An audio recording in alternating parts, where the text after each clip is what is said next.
बरसात की एक ठंडी रात थी। आसमान में बादल गरज रहे थे और बिजली चमक रही थी। पहाड़ों के बीचों बीच बसा एक भीमगढ़ गांव जो कि अंधेरे में डूबा हुआ था। गांव के छोर पर एक पुराना मकान था जिसे लोग रक्तमहल कहते थे। वर्षों से यह खंडर पड़ा था, पर आज रात इसमें एक हल्की सी पीली रोशनी चमक रही थी। गांव के लोग कहते थे कि वहां कोई रहता नहीं, बस आत्माएं हैं। लेकिन अजय, जो शहर से गांव आया था, ऐसी बातों पर विश्वास नहीं करता था। वह एक पत्रकार था और उसने तय किया कि वह इस हवेली का सच सबके सामने लाएगा। रात के करीब 11 बजे टॉर्च और कैमरा लेकर अजय हवेली के दरवाजे तक पहुंचा।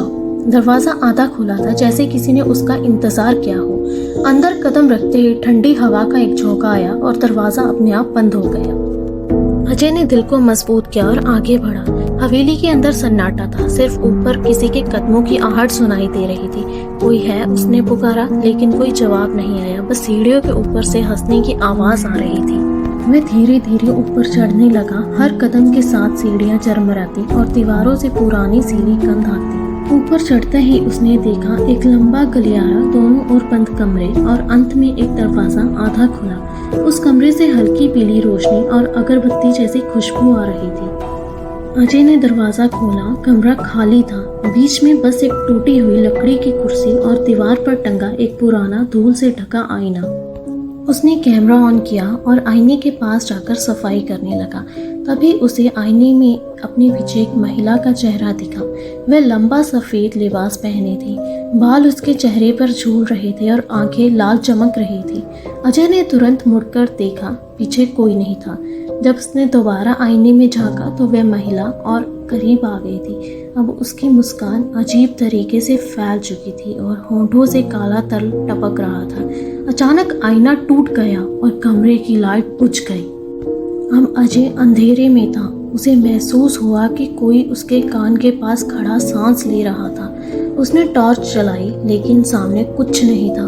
अचानक दरवाजा जोर से बंद हुआ और कमरे में अगरबत्ती की मीठी खुशबू एकदम संघाड़ में बदल गई। तभी उसका पीछे से किसी ने नाम लिया, अजय। वह दरवाजा खोलने दौड़ा, लेकिन वह जाम हो चुका था। अंदर चारों ओर से आवाजें आने लगी, कभी रोने की, कभी हंसने की, कभी चीखने की। उसने कैमरे की रोशनी से दीवार पर देखा, खून से लिखा हुआ था, तुम आखिरी मेहमान हो।